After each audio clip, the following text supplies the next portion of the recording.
Hi, it's Heba from the Sisterhood of Salaam Shalom. In today's video, I explore ways to maintain respectful space when you're addressing controversial topics. Before I begin, I want to say that the contents of this video do not apply to hate speech.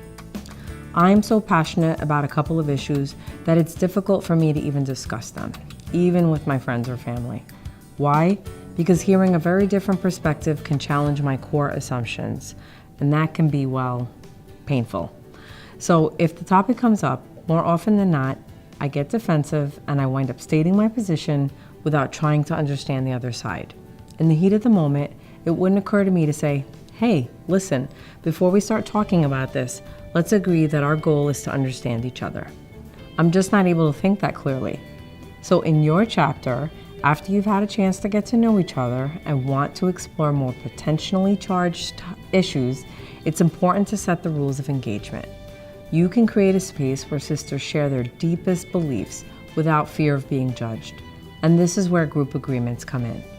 Agreements define a series of expectations for how the group will maintain a respectful space, especially when talking about hot-button issues.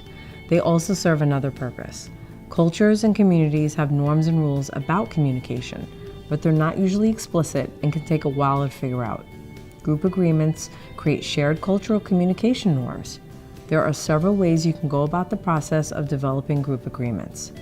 I learned the first approach from my colleague Susan Partnow in Seattle.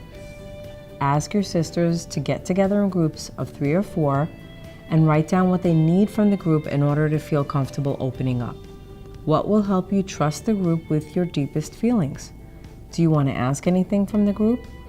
When each smaller group has finished this process, return to the larger group and share your thoughts. You'll see what patterns emerge. This process takes time, but especially if you sense major differences in the communication styles among your sisters, collectively coming up with your own agreements will be time very well spent.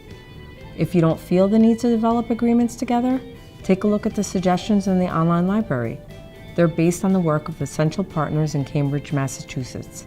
Before your meeting, review the list and decide which best meets the needs of your chapter at this time. As always, feel free to add your own. And you might find some agreements are more helpful than others, depending on your topic of the day. Here are a few agreements that I find useful in just about every situation. First, I'll speak for myself and my own experience. I begin my sentences with I believe or I feel. I statements help me avoid making assumptions about others. Second, I'll set aside the need to persuade others to agree with me. There are times in my life, even today, when I think, if only you understood what I was trying to say, you would agree with me. But when the tables are turned and someone pushes me to change my perspective, my response is always to tense up and defend my position. Remember, we're not going to agree on every issue. An agreement is not really our goal. Our goal is respectful listening. And our goal is understanding. Third, I'll step up to share my thoughts and experiences and then step back so that others can share their thoughts and concerns. Some people need time to gather their thoughts or aren't as comfortable speaking up in groups. It's helpful to get comfortable with what I call surfing the silence. Instead of jumping in to fill a void, it's okay to sit in silence, leaving time for others to think or gather up the courage to speak. Fourth, I'll maintain confidentiality.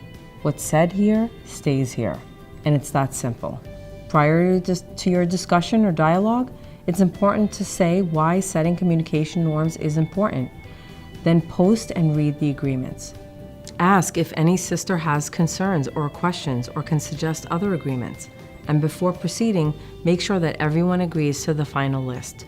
These suggested agreements and the others in the library are fairly straightforward. The challenge comes when one of them is broken. So what's the best way to handle it? If you're clear which agreement is broken, state what you observe in general terms. For example, we all agreed to use I language and speak from personal experience.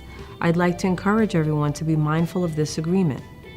This general reminder might be enough, but if one sister repeatedly uses language outside of your agreements, I suggest touching base with her individually after the meeting. Assume goodwill.